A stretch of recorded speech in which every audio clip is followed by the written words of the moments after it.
โทษแห่งกามคุณ12ประการ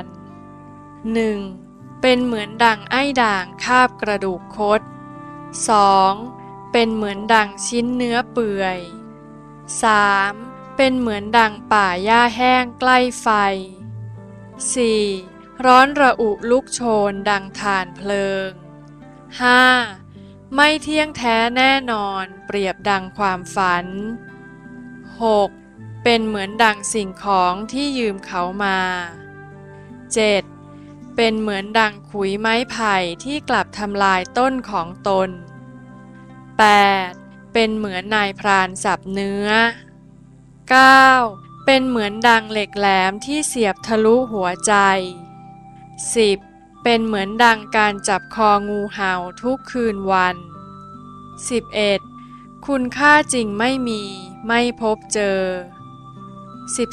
12. มีแต่ส่งโทษให้ได้รับโทษแห่งกามคุณนับรวมได้12หญิงชายล้วนได้รับโทษแห่งกามคุณดังกล่าวขณะนี้ถึงเวลาจะปลดแอกแสวงหาอิสรภาพเพราะเป็นโอกาสเหมาะที่เกิดมาประสบพบพระพุทธศาสนาอันอำไพสิ่งที่ตัดคืออริยสัจสี่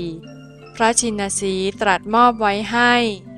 อย่าประมาทหลงมัวเมากันเลยทั้งหญิงชายจงภาคเพียรเร่งตัดขจัดเหตุออกไปให้เร็วไวการที่ต้องตกอยู่ภายใต้อำนาจของกามคุณ5เปรียบเหมือนไอ้ด่างแทะกระดูกไม่อิ่มท้องได้แต่ความเมื่อยล้าแล้วกลืนกินน้ำลายของตนเองกามคุณ5ประการหากพบเจอแล้วจิตที่ประกอบด้วยกิเลสจะเกิดอาการกระตุ้นร้อนรนขึ้นหมดทั้งตัวเหมือนดั่งหญ้าแห้งใกล้ไฟหากเจอไฟก็จะถูกเผาไหม้ลุกโชนขึ้นอย่างรุนแรงและรวดเร็ว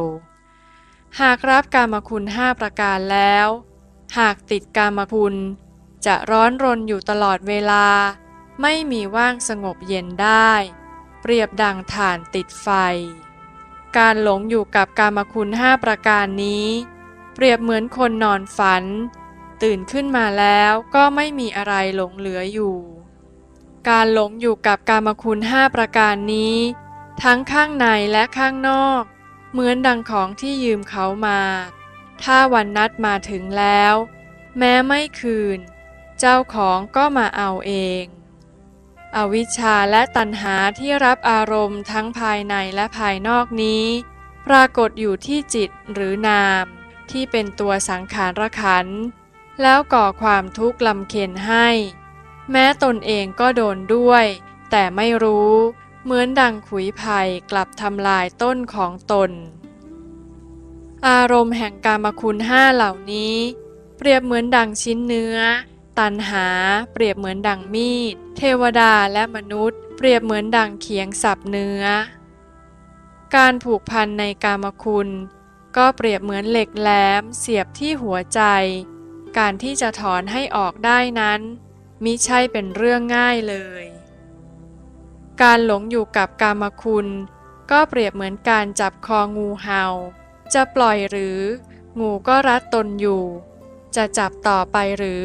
ก็ลำบาก